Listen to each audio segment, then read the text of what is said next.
আল্লাহ পাক রব্বুল ইজ্জত ওয়াল জালালের শাহী দরবারে লাখো কোটি তার চাইতে হাজারো বেশি শুকর সুজুদ যে আল্লাহ রব্বুল ইজ্জত ওয়াল জালাল আজকের এই মুবারক জুমার সালাতে মসজিদ পর্যন্ত আমাদেরকে আসবার সুযোগ করে দিয়েছেন। দিল থেকে ভালোবাসা উজাড় করে শুকরগুজার হচ্ছি আলহামদুলিল্লাহ।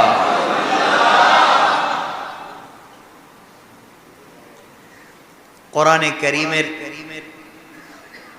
2 নম্বর পারা 2 নম্বর সূরা সূরা আল বাকারার 174 নম্বর আয়াত থেকে আমরা কিছু তেলাওয়াত শুনেছি।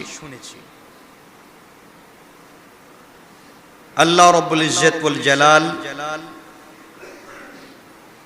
এখানে যে কথাগুলো বলেছেন আমরা অনেকেই শুনেছি।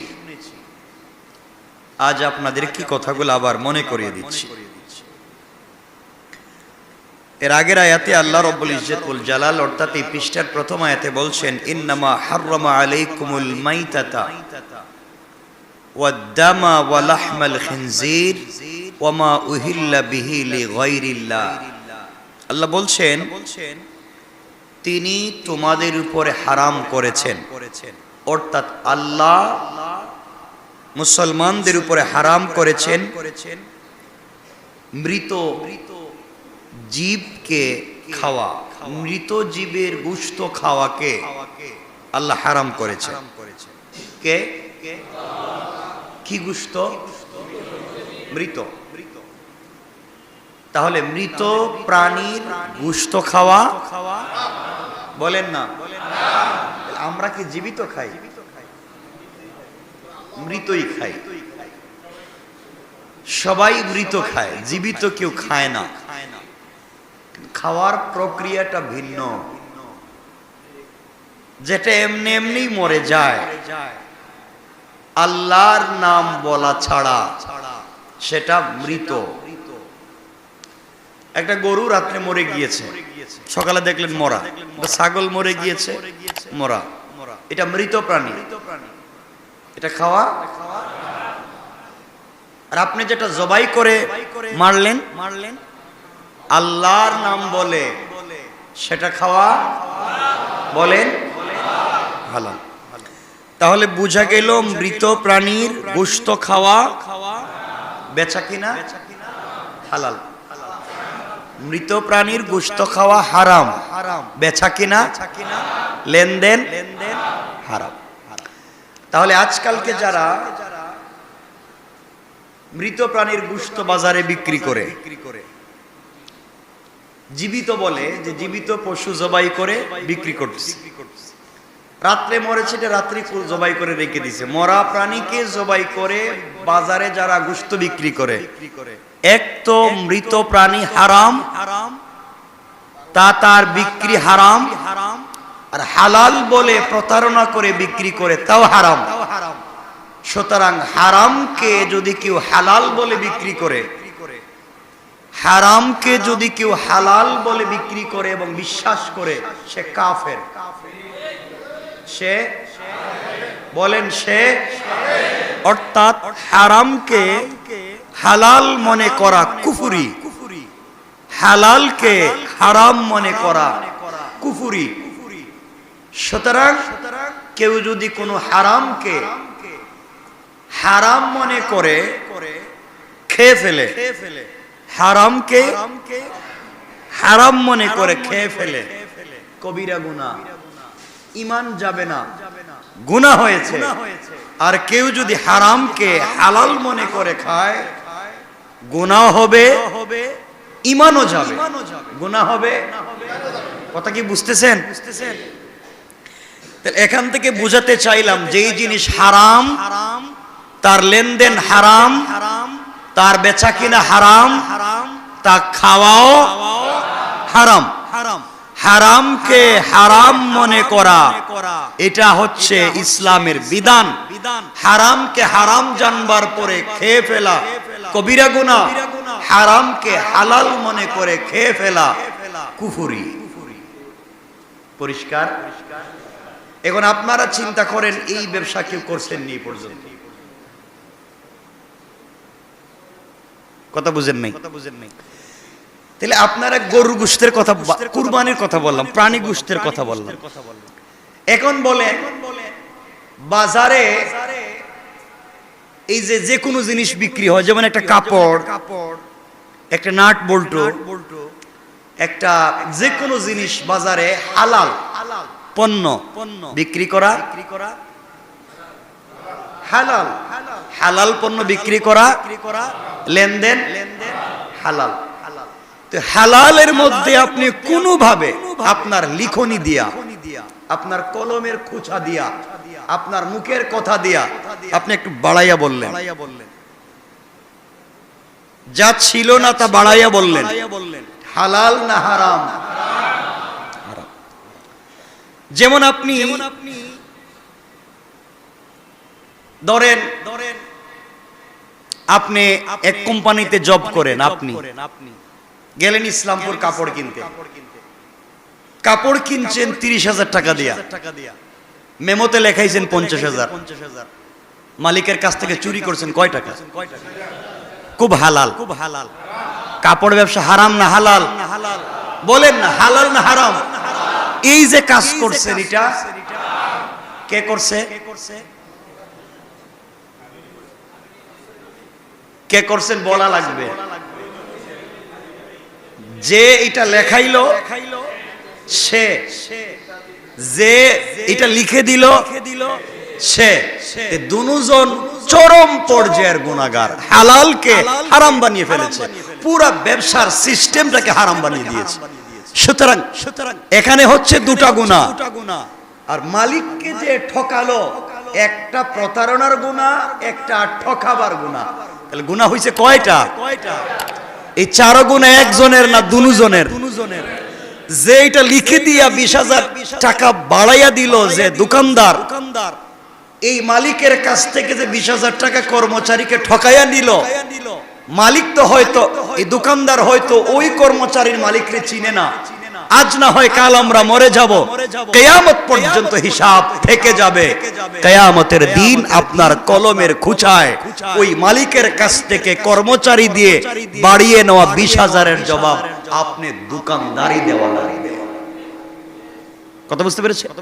কারণ আপনি না লিখলে সেটা আপনার কাছে আসতো না, অন্য কোথাও যাইতো। তাহলে আপনি নিজের মধ্যে ইনসাফ রাখতে পারেননি, আপনি নিজের মধ্যে আমানতদারি রাখতে পারেননি। আল্লাহকে যে কমিটমেন্ট দিয়েছিলেন আপনি সে কমিটমেন্ট রক্ষা করতে পারেননি। যার কমিটমেন্ট ঠিক নাই, যার আমানতদারি ঠিক নাই, সে দেখতে মুসলমান হবে, আল্লাহর দৃষ্টিতে মুসলমান। আর কথা বলেন না কেন? মুসলমান বিশ্বাস হচ্ছে না? হাদিস শুনেন, বুখারী। রাসূল বলেছেন, লা ঈমানা লিমান লা আমানাতা লা। যে আমানত রক্ষা করতে পারলো না, লা ঈমানা, তার কোনো ঈমান নাই। আপনি দোকানের ব্যবসার আমানত রক্ষা করতে পারেন নাই, আপনি আল্লাহর সঙ্গে দেওয়া আমানত রক্ষা করতে পারেন নাই। আপনার দোকানে পৌঁছে দেওয়া মালিক তার কর্মচারীকে দিয়া কাগজ আপনি আমানত রক্ষা করতে পারেন নাই। একজন আমানত রক্ষা করতে না পারা, রাসূলের ভাষায় লা ঈমানা লিমান লা আমানাতা লা, তার ঈমান নাই। আল্লাহর সঙ্গে ওয়াদা দিয়েছিলেন, হালালকে হালাল বলবো, হারামকে হারাম বলবো। প্রতারণা, চুগলখুরি, পার্সিয়ালিটিতে নাই, আপনি তা রক্ষা করতে পারেন নাই। হাদিসের বাকি অংশ, ওয়ালা দীনা লিমান লা আহদা লা, যারা আল্লাহর সঙ্গে ওয়াদা দিয়া, পাবলিকের সঙ্গে ওয়াদা দিয়া কমিটমেন্ট ঠিক রাখতে পারে না, আল্লাহর রাসূল বলছেন ওয়ালা দীনা, তার কোনো ধর্ম নাই। আমি মনে বুঝাতে পারি নাই, বুঝছেন নি আমার কথাবার্তা? তাহলে এই ব্যবসায় জড়িতদের 1 নাম্বার ঈমান। বলেন না, তাহলে ঈমান থাকলে কি কাজ কি করতো? আল্লাহর ভয় থাকতো না? 2 নাম্বার, তার কোনো ধর্ম নাই। ধর্মের প্রতি যদি বিশ্বাস থাকতো, তাহলে যে ধর্মে যেই গুনাহ, সেই গুনাহ মনে করলে এই কাজে যাইতো না। তাহলে আমরা এতটুকুন বলতে পারি, আমি আপনি যদি এই ধরনের কাজ করে থাকি, আমরা ক্ষমা চাওয়ার সুযোগ থাকলে ক্ষমা চেয়ে নিব আল্লাহর কাছে। কথা বুঝতেছেন? কার কাছে? আল্লাহ চাইলে ক্ষমা করে দিবেন। কথা বলেন না? আর পাবলিকের হক যেটা আরেক বেটে ঠকাইলেন যে 20,000, ওটা আল্লাহর ক্ষমতা আছে। আল্লাহ চাইলে মাফ করবে, আল্লাহ ইচ্ছা করবেন। তাহলে কেমনে আশা করলেন যে আমি কাবার গিলাফে দইরা 14 গোষ্ঠীর লইয়া দোয়া করবো আল্লাহ মাফ করে দিবেন? হক তো আরেকজনের, আর আল্লাহ বলছেন পাবলিকের হক আমি ক্ষমা করে দিব না। সুযোগ থাকলেও, আমার সামর্থ্য থাকলেও আমি দিব না, কারণ হকটা আরেক গোলামের, আমি কারো ইনসাফকে নষ্ট করতে পারি না, সুতরাং আল্লাহ ক্ষমা করবেন না। এর অর্থ দাঁড়ালো কি? আল্লাহ যেটা ক্ষমা করবেন না, বান্দার কাছ থেকে ক্ষমা না নিলে এর অর্থ দাঁড়ালো কি? আমরা সে পথে যাব না। বলেন না ইনশাআল্লাহ? তাহলে আজ থেকে বোঝা গেল হালালকে হালাল বলবো, এই ধরনের কাজ যারা করতে আসে তাদেরকে হারাম বলে বুঝাইয়া দিয়ে দিব, বাবা হারাম, ভাগো, আমার কাছে গোলাতে সুযোগ নেই। আসেনি এগুলা? বলেন, এক দোকানে গরুর গোশত কিনছেন 10 কেজি, ওজন দিয়েছেন 10 কেজি 500 গ্রাম, মানে 10.5 দিছে। আপনি আরেকজনের কাছে ওজন দিয়ে দেখেন 7.5 কেজি, বাকিগুলো গেল কি? এগুলা হয়নি মাঝে মাঝে? আমার বলেন হয়নি? কিয়ামতের দিনে যারা ওজনে কম দেয় তাদেরকে যে শাস্তি দেওয়া হবে, এই শাস্তি যদি তারা জানতো, এই শাস্তি যদি তারা জানতো, দুনিয়ার লোকালয়ে ছেড়ে দিয়া জঙ্গলে চলে যেত, লোকালয়ে ছেড়ে দিতে শাস্তির ভয়। এজন্য আমার আওয়াজ যত দূর পর্যন্ত যায় বা যারা শুনতে পাচ্ছেন, আল্লাহর ওয়াস্তে ব্যবসায় আমরা এই ধরনের কাজ আর করব না। আমাকে কথা দিয়েন না, আল্লাহর সঙ্গে কথা, আল্লাহকে কথা দিলাম আমরা এই কাজ আর করব না। আওয়াজটা কিন্তু কম কম মনে হইতেছে, সবাই বলেন না একটু ইনশাআল্লাহ? বাদ আল্লাহর কাছে তওবা কর, আল্লাহ যেন ক্ষমা করে দেন।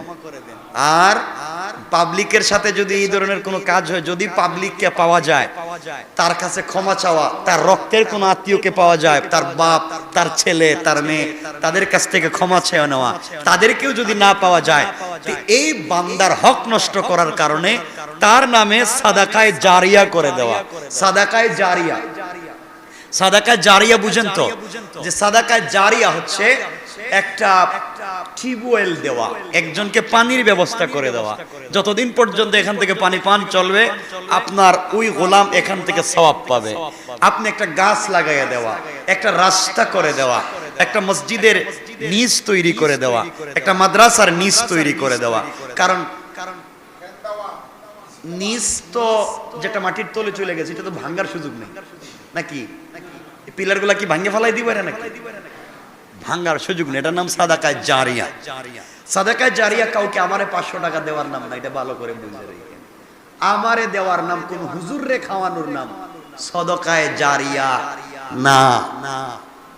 বুঝতে পারি নাই? আবারও বলছি, হুজুরে দাওয়াত দেয়া খাওয়াইয়া 500 টাকা দেওয়ার নাম সাদাকায়ে জারিয়া না। ওটা খাওয়ার পরই শেষ, বাতিল। ঠিক আছে নি? আপনারা মনে মনে ভাবতেছেন তাহলে হুজুরদের দাওয়াত কি বন্ধ হয়ে যাইব? যে আব্দুল আজিজ আছে বসে? না, দাওয়াত থাকুক, কিন্তু সাদাকায়ে জারিয়া অন্য জায়গায় দিবেন। ঠিক আছে তো ইনশাআল্লাহ? ইনশাআল্লাহ। এই কথাগুলা কেন বললাম? আজকে আমরা এইভাবে যে বুঝতেই পারতেছি না আমরা কোথায় যে হারামে লিপ্ত হয়ে যাচ্ছি, আমরা বুঝতেই পারতেছি না, আমাদের গুনাহ হয়ে যাচ্ছে, আমরা কিয়ামতের দিন বিপদগ্রস্ত হয়ে যাব, আল্লাহর কাছ থেকে বাঁচতে পারবো না। আল্লাহ আমাদেরকে হেফাজত করুক। আমরা পারবো তো বাঁচতে ইনশাআল্লাহ? ইনশাআল্লাহ। কারণ এই যে আমি যে লেনদেন করলাম হারাম, এই টাকাটা লেনদেন করে আমি খাইলাম, আর আল্লাহর কোরআনের ভাষায় পরের আয়াতে বলতেছেন যেই বডি রক্ত হারাম, গোশত হারাম, বেউটা হারাম, এই বডি জান্নাতে যাবে না। মানে আপনি যে এইভাবে প্রতারণা করে টাকাটা নিয়ে নিজে খাইলেন, নিজের বউ বাচ্চারে খাওয়াইলেন, যে সবগুলোর রক্তরে আপনি হারাম করে দিয়েছেন, এই অপরাধে আপনি জাহান্নামে যাওয়াই লাগবে, কোনো সন্দেহ নাই। কারণ আমার ওয়াজ ভাল লাগলেও যাইবেন, না লাগলেও যাইবেন। ঠিক আছে তো ইনশাআল্লাহ? আল্লাহর কাছে চাইবো আল্লাহ যেন আমাদেরকে বাঁচাইয়া দেন, বলেন আমিন। একটা শব্দ বললাম, আমরা সময় কমে যাবে। এরপর আল্লাহ বলছেন ওয়াদ্দামা ওয়া লাহমাল খিনজির। ওয়াদ্দাম রক্ত, রক্ত খাওয়া বা পান করা হারাম। প্রাণীর রক্ত খাওয়া বা পান করা হারাম। আমি শুনলাম ওই দিন, আমি এক জায়গায় প্রোগ্রামে কথা বলতেছি, তো একজন বলতেছেন রক্ত নাকি বিক্রি করে দেয়, যে জমাট বাঁধলে নাকি কলিজার মতো হয়, কলিজাই তো হয়, এরপর এটা বিক্রি করে দেয়। যাইবেন কই আপনি? হালাল না হারাম? রক্ত হারাম। এরপরে বলছেন ওয়ালাহমাল খিনজির, এবং শুকুরের গোশত খাওয়া হারাম। ওয়ালাহমাল খিনজির, শুকরের গোশত খাওয়া হারাম, কিন্তু শুকরের চর্বি হারাম না, বলা লাগবে।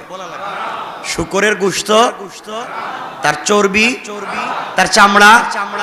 এখন বলেন শুকরের চর্বিযুক্ত খাবার আপনারা খান না, আপনারা খবর নেন, আর যে প্যাকেট খাবেন ওই প্যাকেটটা লেখা দেখবেন, যে ড্রিঙ্ক আপনি পান করবেন সেটার প্যাকেটে কি লেখা আছে দেখবেন, লগতে। আপনি যে খাবার খাচ্ছেন, বাচ্চাদেরকে খাওয়াচ্ছেন, ওখানে কিসের চর্বি ওটা আপনি দেখবেন, তাহলে বুঝতে পারবেন আপনি কি খাচ্ছেন, সন্তানকে কি খাওয়াচ্ছেন। রব বুঝাতে চাইছেন ওয়ালাহমাল খিনজির, শুকরের গোশত খাওয়া হারাম, আর তার চামড়া, হাড্ডি আর তার চর্বি খাওয়া হালাল নাকি না হারাম? আজকে অনেক জায়গায় শুকরের দাঁত দিয়া দামি দামি চিরুনি বানাইও আচড়ায়, ওটা আপনারা জানবেন। শুকরের চর্বিযুক্ত খাবার কোনটা আপনারা জানবেন, আমি বলছি না, আপনারাই জানবার চেষ্টা করবেন। আল্লাহ আমাদেরকে হেফাজত করে। এতটুকু। আমার কথা কি বুঝতে পারতেছেন আপনারা? আমি আপনাদেরকে বুঝাতে চাচ্ছি, আমি থাকবো না, আপনারা থাকবেন না, সবাই একদিন মরে যাবো, নাইলে একসাথে থাকবো না, কিন্তু এই কথাগুলো মনে রাখবেন, আসলে এগুলো হারাম। আপনি বুঝেন আর না বুঝেন, আপনি মানেন আর না মানেন, কোরআন বলছে হারাম, আপনাকে মানতে হবে। তিলকা হুদুদুল্লাহ, আল্লাহর নির্ধারিত সীমারেখা, আপনি মানবেন না তো আপনার ব্যাপার। আমার কাজ হচ্ছে বাল্লিগু আন্নি ওয়ালাউ আয়া, আমার কাজ পৌঁছে দেওয়া। আমি তো আমার কাজ করেছি, এখন আমার পিছনে লাগবার দরকার আছে, আমার বাস দেওয়ার দরকার আছে। কথা বলেন না কেন? আওয়াজ কমাচ্ছেন কেন আপনারা? আমার ভয় হইতেছে, তো ভয় হইতেছে যে কিরে আমি ওয়াজ করতেছি, এরা মনে হয় রাগ করতেছে। এজন্য এটা হারামকে হারামই জানবেন, হারামকে হারামই বলবেন, হালালকে হালালই বলবেন। এরপরের শব্দে আল্লাহ কি বলছেন? ওয়ামা উহিল্লা বিহি লিগাইরিল্লাহ, এবং সেসব জীবজন্তু হারাম যা আল্লাহ ব্যতীত অপর কারো নামে উৎসর্গ করা হয়, আল্লাহ ব্যতীত অন্য কারো নামে জবাই করা হয়, আল্লাহর নাম ছাড়া জবাই করা হয়, এমন প্রাণীও খাওয়া। আমার অনেক মুসলিম বন্ধু আছেন, অনেক ভিন্ন ধর্মের ভাইদের বিভিন্ন অনুষ্ঠানে আমন্ত্রিত হয়ে খেয়ে থাকেন, কিন্তু একবার জানলেন না যে প্রাণীর গোশত খাচ্ছেন ওটা কি আল্লাহর নাম নিছে কিনা। কথা কি বুঝতে পারছেন? আমি আপনাদের ঈমান, আপনাদের আকীদা সংরক্ষণের জন্য কথা বলছি। আপনার ঈমান যেন সংরক্ষণ থাকে, আপনার আকীদা বিশ্বাস যেন সংরক্ষণ থাকে, কিয়ামতের দিন যেন আমি বিপদে না পড়ি। এর পরের আয়াতে আল্লাহ বলবেন, মিয়া মৌলভী ওয়াজ তো করছিলা, কিছু কিছু বলছো, কিছু কিছু বলো নাই, গোপনে গোপনে কিছু কথা কেটে কেটে গিয়েছো, পাবলিককে সব বলো নাই, জবাব দাও। আমি এমন বিপদে পড়তে চাই না, যা খোলামেলা সব খোলামেলা বলে না। পরের আয়াতে আল্লাহ এই জন্য কঠিন হুঁশিয়ারি দিচ্ছেন, এ কথা আমি বলবো। আচ্ছা, তাইলে আপনি যে ভিন্ন ধর্মের বন্ধু বান্ধবদের আড্ডায় যান, তাদের দাওয়াতে গিয়ে যে খাচ্ছেন প্রাণীর গোশত, একবারও জানতে চাইলেন না ওর আল্লাহর নাম নিয়ে জবাই করছে কিনা? কারণ আপনি মুসলিম, আল্লাহর নাম ব্যতীত, আল্লাহ বলছেন ওয়ামা উহিল্লা বিহি লিগাইরিল্লাহ, আল্লাহর নাম ব্যতীত অন্যের নামে যদি জবাই করা হয়, উৎসর্গ করা হয়, আল্লাহর নাম ছাড়া পশু জবাই করা হয়, এই প্রাণীর গোশত খাওয়াও। সবাই বলেন না, বিশ্বাস হয় না সন্দেহ আছে? কোরআনের আয়াত সূরা আল বাকারা 2 নম্বর সূরা 2 নম্বর পারা আয়াত নম্বর 173 পৃষ্ঠার প্রথম আয়াত। এখন আপনি কোথায় কি খাচ্ছেন বাবা চিন্তা করবেন। চিন্তা করে খাবেন কি খাচ্ছেন। আমি শুধু সংক্ষেপ করে বলছি।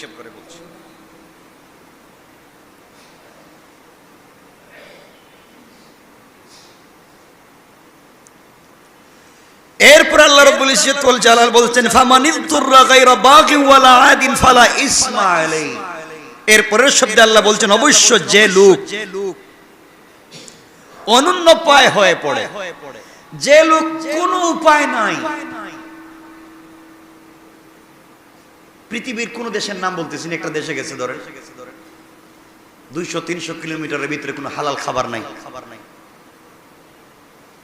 রেস্টুরেন্ট যা আছে সব অনেকগুলো হারাম, খায়া তো বাঁচতে হইব, কলাও পাইতেছে না, যে কলা তো আর হারাম না নাকি, কলাল যে কেউ বিক্রি করে ওটা তো ভালো, ঠিক আছে, কলাও নাই। ব্রেড আছে, এখন ব্রেডে শুকরের চর্বি দিছি কিনা আপনি জানেন না, আপনি উপায় নাই বেঁচে থাকবার, কোনো ফলমূল নাই খাবার, বেঁচে থাকতে হবে তো, ওই বেঁচে থাকবার পরিমাণ অনন্য উপায় হয়ে যদি কোনো মানুষ নাফরমানি এবং সীমালঙ্ঘন না করে, নাফরমানি এবং সীমালঙ্ঘন না করে, আল্লাহকে ভয় করে, হারামকে হারাম জানবার পরে বেঁচে থাকবার তাগিদে কিছু খেয়ে ফেলে, আল্লাহ বলছেন তার কোনো এত বড় পাপ হবে না যে আমি ক্ষমা করব না, বরং সে বেঁচে থাকবার তাগিদে যতটুকু প্রয়োজন খেয়েছে, আমার কাছে হাত উঠিয়েছে, সীমালঙ্ঘন করে নাই, হারামকে হালাল মনে করে নাই, হারামকে হারামই মনে করছে, বেঁচে থাকবার তাগিদে এতটুকুন খেয়েছে, আমি তাকে ক্ষমা করে দিলাম। দেখছেন আল্লাহ কত দয়ালু। আল্লাহ চান না যে আপনি না খেয়ে মরে যান, আল্লাহ চান আপনি বেঁচে থাকেন। এমন এলাকায় গিয়েছেন এখন কিছু নাই, প্রাকৃতিক কোনো খাবার নাই, ঘাসপাত খাইয়া বাঁচতে পারবেন না, এখন তো কিছু খাওয়া লাগবে। এখন যেটাই হাত দিচ্ছেন দেখছেন শুকরের চর্বি বা হারাম কোনো ফ্লেভার দেওয়া, আপনি অল্প পরিমাণ যতটুকুন খাইলে বেঁচে থাকা যায় ততটুকুন পরিমাণ খেয়ে নিলেন, আল্লাহর কাছে তওবা করলেন। আল্লাহ বলছেন আমি এমন নয় যে তাকে ক্ষমা করব না। সুবহানাল্লাহ বললেন না? এরপরের শব্দে আল্লাহ রাব্বুল ইজ্জত ওয়াল জালালের দিল থেকে বান্দার প্রতি দয়া, একবারে বান্দার প্রতি দয়াগুলাকে উগলে দিলেন। আল্লাহ রাব্বুল ইজ্জত ওয়াল জালাল এই আয়াতের শেষ শব্দের দিকে বলতে লাগলেন, আল্লাহ বললেন ইন্নাল্লাহা গফুরুর রহিম। আল্লাহ রাব্বুল ইজ্জত ওয়াল জালাল বললেন নিঃসন্দেহে আল্লাহ তাআলা মহান ক্ষমাশীল এবং অত্যন্ত দয়ালু। সুবহানাল্লাহ জোরে বলেন। এত কিছু বলে, এত ভয় দেখায়া সব শেষে এসে বললেন আল্লাহ অত্যন্ত ক্ষমাশীল, অত্যন্ত দয়ালু।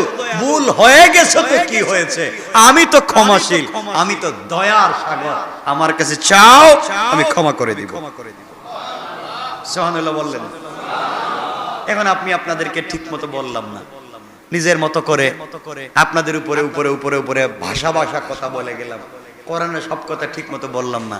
কারণ আমার অবস্থাটা কি হইতে পারে, আমি হালালকে হারামকে একটু একটু না সমাজে চলতে গেলে এটা এটা করে ফেলেন, বন্ধু বান্ধবের আড্ডায় গেছেন, এখন সামাজিকতা রক্ষা করতে হইব না, এখন কি করবেন চালাইয়া নিয়েন, এইভাবে কি মাইরা দিলাম একটা ওয়াজ, কথা বুঝেন নাই? এখন আমার অবস্থা কি হতে পারে দেখেন আল্লাহ পরের আয়াতে কি বলছে। আল্লাহ রাব্বুল ইজ্জত ওয়াল জালালের পরে বলছেন ইন্নাল্লাযীনা ইয়াকতুমুনা মা আনজালাল্লাহু মিনাল কিতাবি ওয়া ইয়াশতারুনা বিহি সামানান কলিলা উলাইকা মা ইয়াকুলুনা ফি বুতুনিহিম ইল্লান নার। আল্লাহ রাব্বুল ইজ্জত ওয়াল জালাল বললেন নিশ্চয় যারা সেসব বিষয় গোপন করে, কথা বুঝছেন নি, কথা বললেন না, নিশ্চয় যারা সেসব বিষয় গোপন করে যা আল্লাহ কিতাবে নাজিল করেছেন এবং সেজন্য অল্প মূল্য গ্রহণ করে, যে ব্যক্তি এই সব বিষয়কে গোপন করে, সব কিছু ঠিক মতো বলে না, সব কিছু বলে না, অনেক বিষয়কে তারা গোপন করে চলে। আল্লাহ তাআলা কোরআনে যা নাজিল করেছেন, বর্ণনা করেছেন, সব কথাগুলা ঠিক মতো বলে না।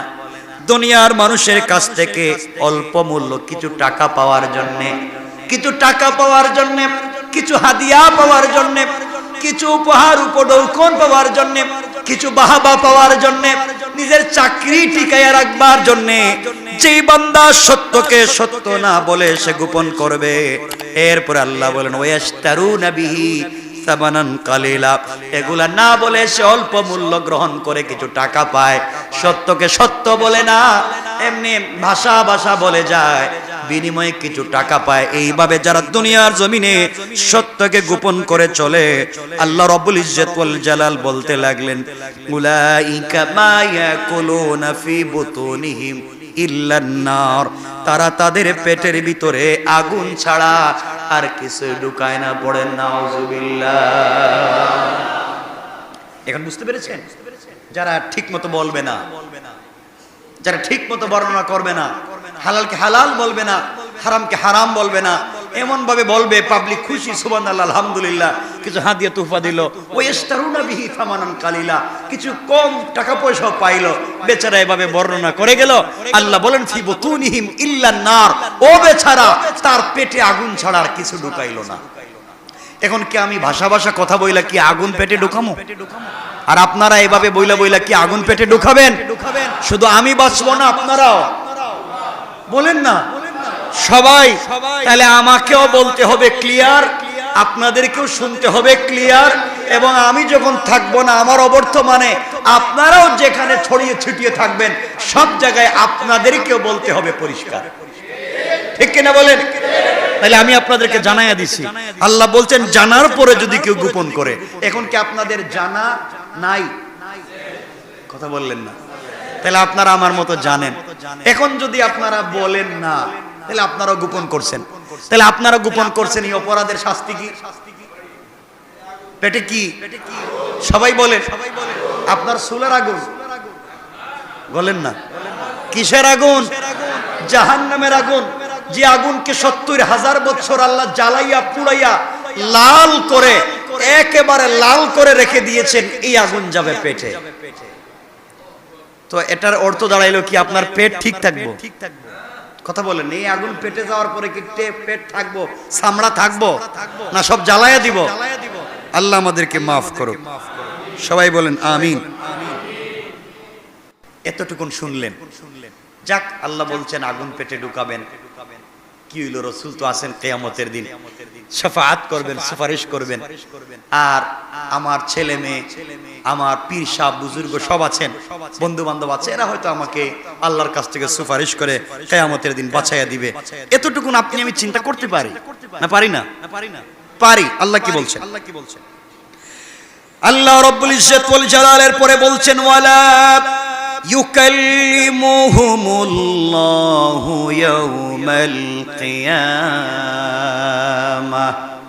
কিয়ামতের দিন আল্লাহ তাআলা তাদের সঙ্গে কোনো কথা বলবেন না। আল্লাহ যার সঙ্গে কথা বলবেন না, পৃথিবীর কোনো সৃষ্টি নাই, কারো ক্ষমতা নাই। আল্লাহ যার সঙ্গে কথা বলবেন না বা নিষেধ করে দিয়েছেন, তার সঙ্গে কথা বলতে পারে পৃথিবীতে কি এমন কেউ আছে নাকি? কথা বলেন। আল্লাহ বলছেন তার সঙ্গে আমি কথা বলবো না। কিয়ামতের দিনে আল্লাহ বললেন ওয়ালা ইউকাল্লিমুহুমুল্লাহু ইয়াওমাল কিয়ামা, তার সঙ্গে কোনো কথা পর্যন্ত বলবো না। আপনি চিন্তা করলেন আল্লাহ তাআলা আমার সঙ্গে কিয়ামতের দিন কথা বলবেন না, আল্লাহ তাআলা আমার পেটটাকে আগুন ঢুকাইয়া দিবেন, তো কি হয়েছে? আমার মন বলছে হয়তো আল্লাহর রাগ কমলে আমাকে পবিত্র করবেন, আমাকে পবিত্র করে আমাকে ভালো করে গোসল করাইয়া জান্নাত দিয়ে দিতে পারেন। এরপরে দেখেন আল্লাহ কি বলছেন, পরের শব্দে বলছেন ওয়ালা ইউযাক্কিহিম, এবং তাকে কোনোদিন আর পবিত্র করা হবে না। নাউজুবিল্লাহ বলেন। আর কোনোদিন তাকে পবিত্র করা হবে না। এখন চিন্তা করেন আপনারা কি কাজগুলো করবেন, হারামকে হালাল, হালালকে হারাম ভাববেন কিনা চিন্তা করেন। কাপড় দিয়ে বা যে কোনো জিনিস দিয়ে কি এটা কি লিখবেন কিনা কাগজের মধ্যে চিন্তা করেন। আল্লাহ বলছেন আমি তাকে পবিত্র করব না, কিয়ামতের দিন কথাও বলবো না, কাউকে কথাও বলতে দিব না। তাহলে এখন কি হবে? কথাও বলবেন না, পবিত্র করতে দিবেন না, পেট থেকে আগুনও বাইর করবেন না। আল্লাহ শাস্তি কি শেষ? আর কিছু দিয়েন না আমাদেরকে। এরপরের শব্দে আল্লাহ বলছেন ওয়ালাহুম আযাবুন আলীম, তাদের জন্য রয়েছে যন্ত্রণাদায়ক, বেদনাদায়ক, অপমানজনক, লাঞ্ছনাকর শাস্তি। বলেন নাউযুবিল্লাহ। বেদনাদায়ক, অপমানজনক, লাঞ্ছনাকর শাস্তি। বলেন নাউযুবিল্লাহ। এখন এরা কারা যাদের কি শাস্তি দিবেন? কারা? যারা হালালকে হারাম ভাবলো, হারামকে হালাল ভাবলো, 2 নম্বরই করে ব্যবসা করলো, আল্লাহ না করার পরেও এই গোশতগুলা খাইলো, চর্বিগুলা খাইলো, এরাই তো। তাহলে এরা কি করলো? এরা কারা? এই কাজ করলে কারা? এরপরের আয়াতে আল্লাহ বলছেন, এরপরের আয়াতে আল্লাহ বলছেন উলাইকাল্লাযীনা ইশতারাউ الضلالة بالهدى والعذاب بالمغفرة فما أصبرهم على النار। আল্লাহ রাব্বুল ইজ্জতুল জালাল বললেন এরাই হলো সেসব লোক, এরাই হলো সেসব লোক যারা হিদায়াতের বিনিময়ে গুমরাহি খরিদ করেছে এবং খরিদ করেছে ক্ষমা অনুগ্রহের বিনিময়ে আল্লাহর আযাব।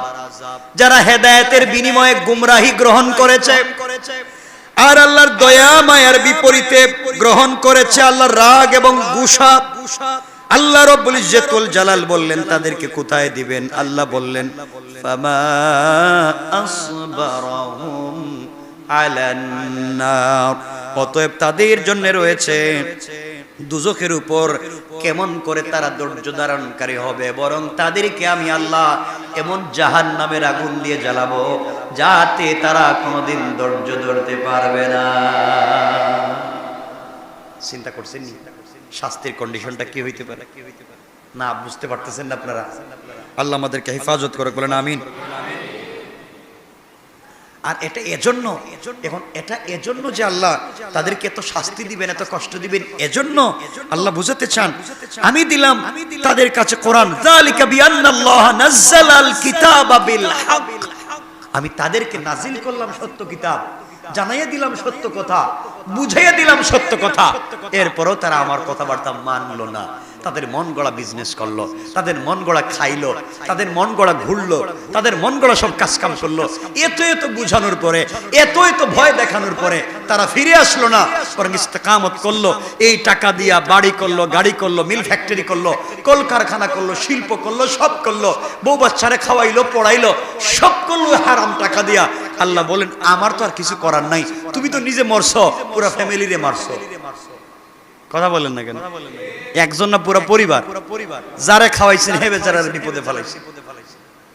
আল্লাহ রাব্বুল ইজ্জতুল জালাল বললেন আমি দিলাম তারা সত্য কিতাব, আর যারা কিতাবের মাঝে মতবিরোধ সৃষ্টি করেছে নিশ্চয় তারা জেদের বশবর্তী হয়ে অনেক দূর চলে গিয়েছে, আল্লাহ থেকে অনেক দূর চলে গিয়েছে। আমরা আল্লাহ থেকে দূরে যাইতে চাই? বলেন না, কোথায় থাকতে চাই? আল্লাহর কাছাকাছি থাকতে চাই কি চাই না? হারাম খাওয়া যাবে, হালাল ছাড়া যাবে, হালাল খান, হারাম ছেড়ে দেন। আপনারা মনে করতেছেন, আমি তো প্রতিদিনই বলি, প্রতিদিনকে প্রায় জুমাই তো বলি, আপনারা মনে করছেন শুকরের গোশত খাওয়া হারাম, শুকরের চর্বি খাওয়া হারাম, শুকরের হাড্ডি খাওয়া হারাম, শুকরের চামড়া খাওয়া হারাম, বা হারাম জিনিস খাওয়া হারাম, এটাই আপনারা ভাইবা বসে রয়েছেন। অথচ শুধু এটা হারাম নয়, বরং পাবলিকরে ঠকাইয়া, মানুষের হক মাইরা, আমানত না দিয়া, গরিবরে ঠকাইয়া, এই পয়সা দিয়া কুরমা পোলাও বিরিয়ানি খাওয়া হারাম। কথা বলেন না কেন? পাবলিকরে ঠকাইয়া এই টাকা দিয়ে বিরিয়ানি খাওয়া কি না হারাম না? আপনার আরেকজনরে ঠকাইয়া কি পুরান ঢাকার কাচ্চি আর পোলাও আর বিরিয়ানি ইচ্ছা মতো খাইলেন 2-4 প্লেট, ঠকাইছেন আরেকজন রে। এই যে খাইলেন এটা হালাল না হারাম? হারাম। আল্লাহ আমাদেরকে ক্ষমা করুক, আল্লাহ আমাদেরকে মাফ করুক। সবাই বলেন আমিন। এই জন্য আল্লাহ রাব্বুল ইজ্জত ওয়াল জালাল বলেছেন, বান্দা, দুনিয়ার জমিনে কোন বান্দা যদি ঠিকমতো সালাত আদায় না করে এটা আমার হক, ঠিকমতো যদি রোজা না রাখে এটা আমার হক, ঠিকমতো যদি হজ না করে আমার হক, আমার হক যদি বান্দা নষ্ট করে ফেলে আর কোন একটা পর্যায়ে যাওয়ার পরে আমার কাছে যদি ক্ষমা চায়, আমি আল্লাহর যদি দয়ার উদ্রেক হয়ে যায়, আমি আমার বান্দাকে ক্ষমা করে দিতে পারি, কেউ কিছু বলবার নাই। কেন ক্ষমা করলেন? এটা বান্দার ব্যাপার আর আমি আল্লাহর ব্যাপার। আমি আমার বান্দাকে ক্ষমা করে দিতে পারি, কারো কিছু বলবার নাই। কিন্তু বান্দা খবরদার, কোন বান্দার হক যদি নষ্ট করো, আমি আল্লাহ ক্ষমা করতে পারবো না যতক্ষণ পর্যন্ত ওই বান্দা তোমাকে ক্ষমা না করবে। সুতরাং দুনিয়ার জমিনে যাই করি না কেন, সর্বপ্রথম চেষ্টা করব কোনোভাবে যেন বান্দার হক নষ্ট না হয়। পারবো তো ইনশাআল্লাহ? বান্দার হক নষ্ট করা যাবে? জমি একটা কিনছেন, পিলার একটা মারবেন, তো পাও দিয়ে ধাক্কাইয়া ধাক্কাইয়া আরো আদাত ঢুকাইয়া দিলেন। এটা করেনি, আল্লাহ জানে, আমি জানি না, মনে করেনি। ধাক্কাইয়া ধাক্কাইয়া আরো আধাত ঢুকাইয়া দিলেন, 2 ইঞ্চি ঢুকাইয়া দিলেন। এটা কি ঠিক কাজ হইল? ভালো কাজ করলেন? আপনি দোকানে গিয়া রেস্টুরেন্টে বসে বন্ধু বান্ধব নিয়ে খাইয়া ওয়েটারকে 500-1000 টাকা বকশিশ দেন না? দেন না? দেয় না অনেকে? 500-1000 টাকা বকশিশ করেন। হ্যাঁ, thank you sir, yes sir, no sir, কত কথা কইল। আপনার পানিটা আগায় দিল, প্লেটটা মুছে দিল, আপনার টিস্যুটা আগায় দিল, আপনি মহা খুশি।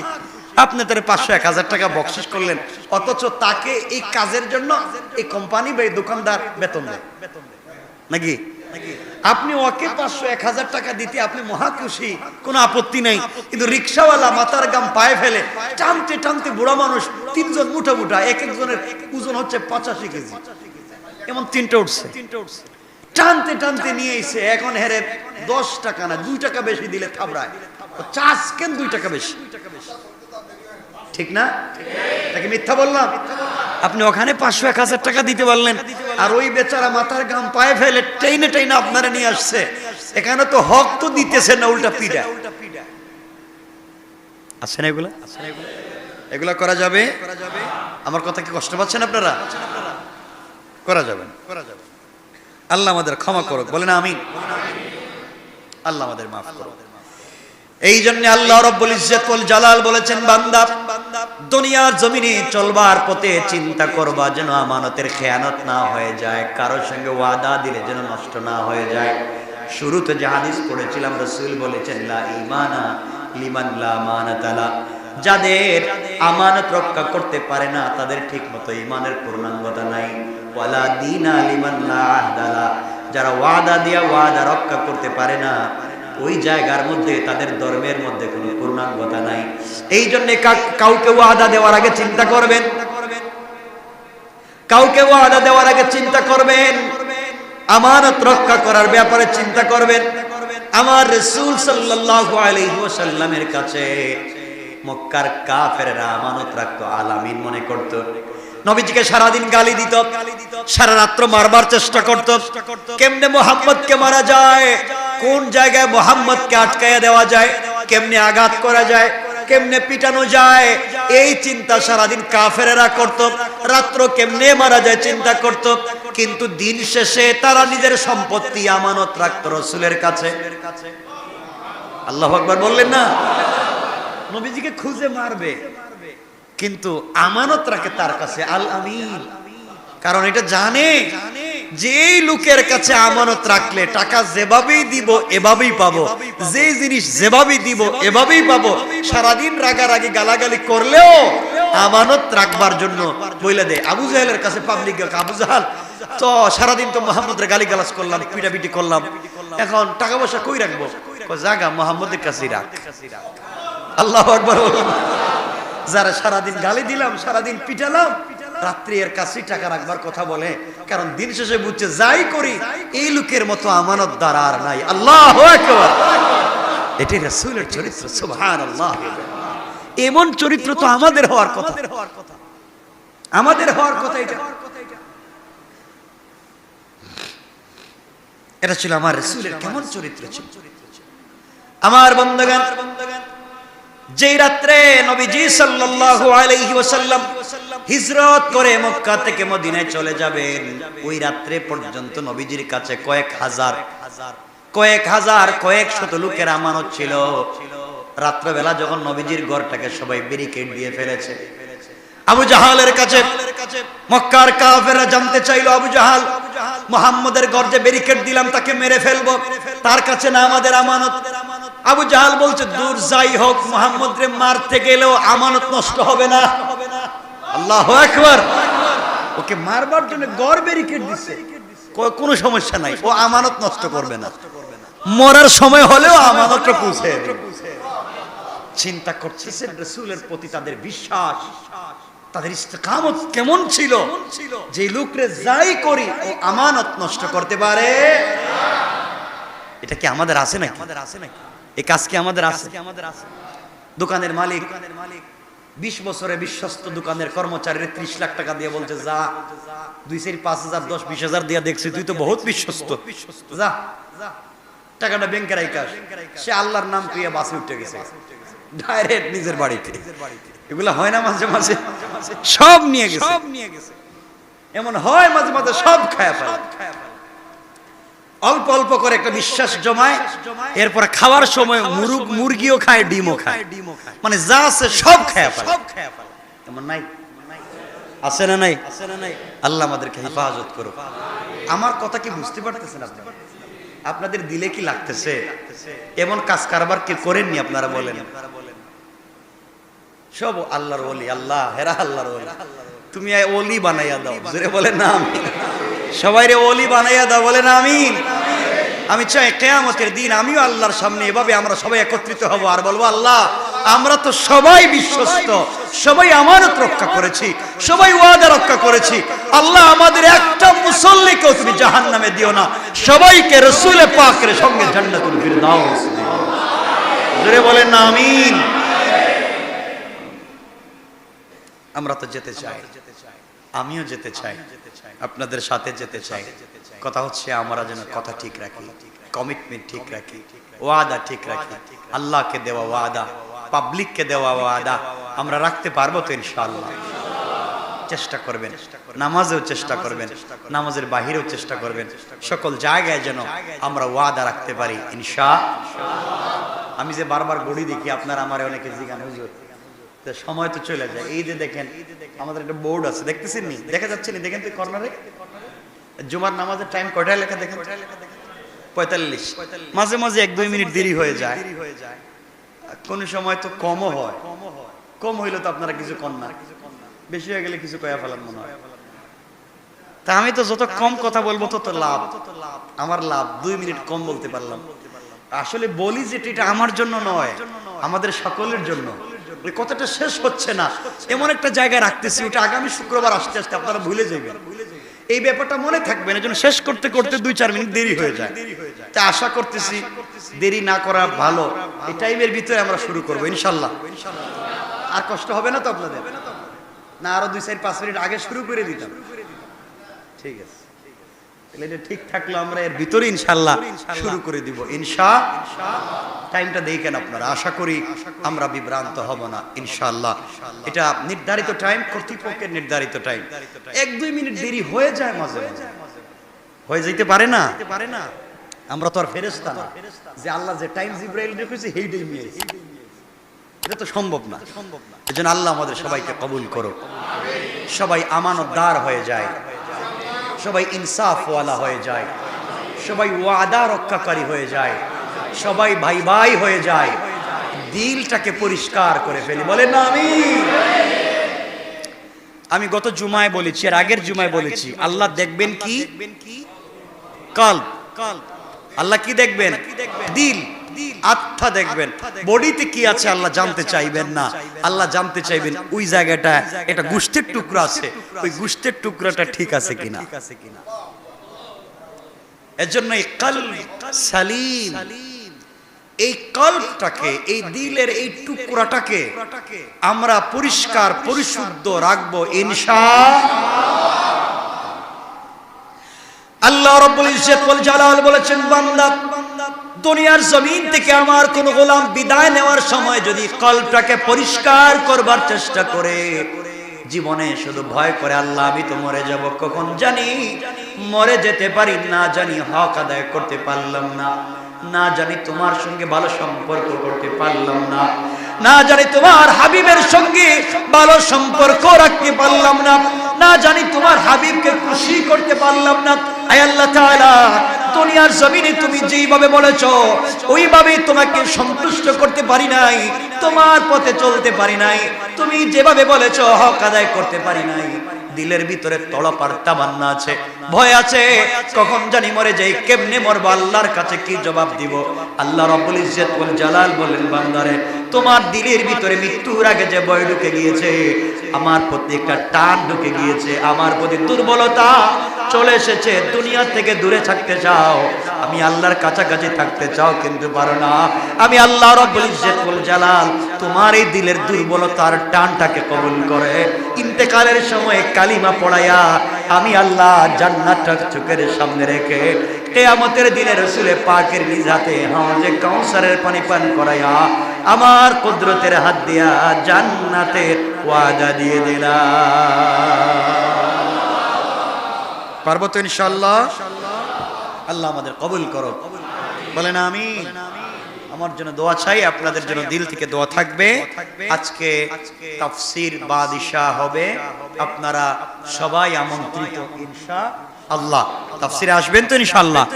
সবাই আসবেন, আমাদের ধারাবাহিক তাফসীর চলতেছে। আমাদের 41 নম্বর ওয়ার্ড কাউন্সিলর, আমাদের এলাকার জনপ্রিয় কাউন্সিলর আলহাজ সারওয়ার হাসান আলো ভাই এক চিঠি দিয়েছেন।